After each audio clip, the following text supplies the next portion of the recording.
All right, let's talk about CJ Stroud in this, a wild game as it looked like they were actually going to find a way to win, but ultimately an underwhelming offensive performance. There was some good that happened, especially with special teams, to allow them to nearly steal this game, but ultimately another underwhelming offensive day by Stroud. So let's talk about it and, let's get into everything. There was some good here as well. Let's talk about it all. Let's start off with the play you see on your screen. I mean, it got off to a lightning quick start here, right?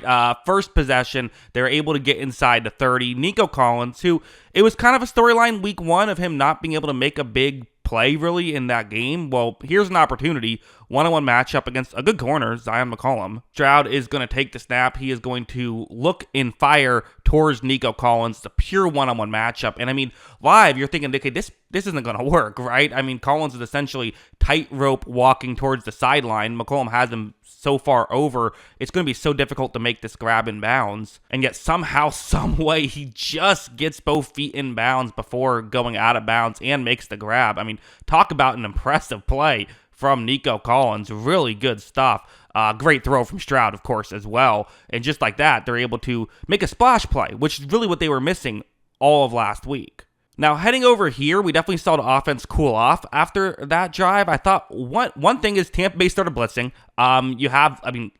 There's going to be six defenders who end up rushing the passer. I don't know if that was by design or because of the play action that draws them in. But watch as when Stroud takes the snap, a lot of pressure and one guy does get straight through, but Stroud does good work to spin out, and he's now outside the numbers right here. He looks downfield and does see that he has a tight end who is open, kind of, right? Right now he's not open, but he's about to get open, and here's why. That player for Tampa Bay, he could just stay back in coverage, but he's worried Stroud might rush and try to pick up some yards that way. So instead, he's going to try and defend Stroud. Stroud realizes this, he flips it, and oh no, player just falls down. Now, Troy Aikman was saying maybe that could be a touchdown. Clearly, that's not true. This would have gone for a first down, certainly, but would have had a lot of work to potentially get all the way down the field. But it was a chunk play waiting to happen.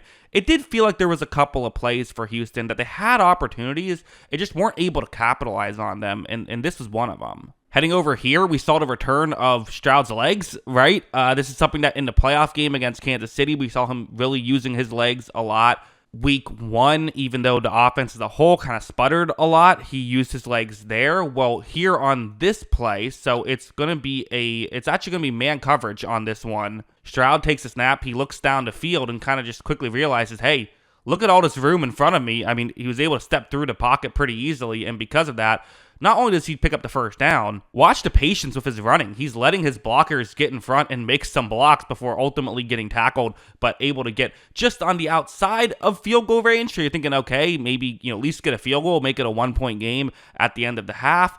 That wouldn't quite happen because of this next play. Here it is. It was 2 plays later. The offensive line has been a storyline really since Stroud has been in Houston, and it's gonna need to be brought up on this play as well. It's that matchup you see on your screen. So this is Greg Gaines, who's really just like a okay player for Tampa Bay, going up against Lakeland Tomlinson, though, who didn't have a great week one for Houston. This is going to be an ugly rep here as he gets kind of bodied there.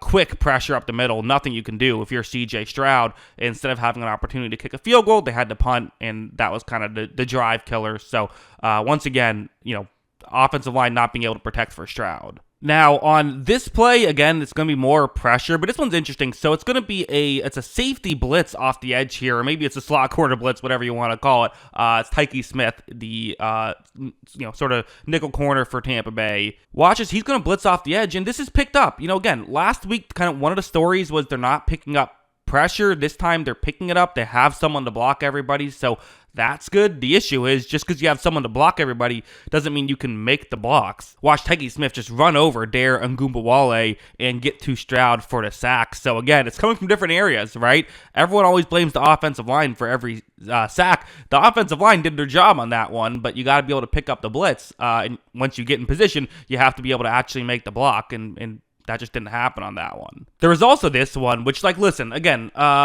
Houston deserves some criticism for how they, failed to pick up blitzes last week, but, this is going to be a brutal just play by Tampa Bay. So you see both linebackers lined up. This is double A gap look. So that's the A gap. Either one could be rushing the passer. You could send them both if you want to. So how do you know who to block? Well, watch how they start off where, okay, got it. It's the player to the left, Dennis. That's the guy who's going to be blitzing. Okay, understood. Got to make sure that he's the one that we block. Well, no, it's Lavonte David, and a defensive tackle shifted around too, so much confusion, and Lavonte David gets straight through for the sack. I mean, that's hard to blame the Houston Texans a little bit on that one, right? That's just great defense. What are you going to do? You would still have liked to have a body in there to block him, but it's difficult. We then saw a really nice drive by the Houston Texans. After Tampa Bay misses a field goal, they're down 4 points. First, this was a key play. Could be designed to roll out that player right there. That's Jaden Higgins, the young wide receiver, and look at how far over he's going to go. Watch as he fights all the way from the offense's left, through a bunch of traffic, eventually gets to here. Stroud, I think some quarterbacks would have considered maybe running here, but he says, no, let me get the ball in my playmaker's hands at this point. Watch him flip it to Higgins. They're able to get a big chunk play there. That helped get them, inside field goal range, but down 4, they want more than just a field goal. This play was a key one on 3rd and 11. That meant they didn't have to settle for a field goal. They got inside the 10, ultimately get to the 1-yard line. This is 4th down and goal right here. Stroud takes a snap. It's a designed rollout, and you see Nico Collins, he's not open, right? Certainly not open, but you want to give him a chance on this play, right? But this just isn't a competitive ball, and on a great opportunity to take the lead, ultimately unable to do it. It's tough. They tried to run it. It's hard to run on short yardage against Tampa Bay, but ultimately unable to convert here. And then this play was weird. So it's going to be it's all a blitz for Tampa Bay. They're sending the house right here, forcing CJ Stroud to get rid of the football quickly. Stroud takes the snap. Really, kind of got to throw one up here. He does not. He waits way too long, ends up getting contacted, and I don't really know what this throw was. I don't know if this was just a panic situation of 3rd down, wanting desperately to avoid the sack. You see Lavonte David, he is planted in front of the football right here, and he just, drops it. That was as easy of a interception as you will ever see in the NFL, and that's a potential, future Hall of Famer who's just letting that one go through his fingers. So, yeah, lucky by Stroud that he still got 3 there, but still a missed opportunity to not get more for Houston. So, yeah, ultimately, looked like they were going to win, and then the final drive happened, and Tampa Bay was able to ultimately get the victory. But, so it was frustrating that, not only was the offense kind of struggling, they nearly won the game as well, but ultimately they wouldn't have had to have the defense come up with a stop at the end there. Had they even been able to hit that 2-point conversion at the end, they would have made it a 7-point game. Offense was definitely the reason they lost this one. So that's what I think. What do you think? Let me know in the comments below. Always love hearing from you, and of course, as always, thanks for watching.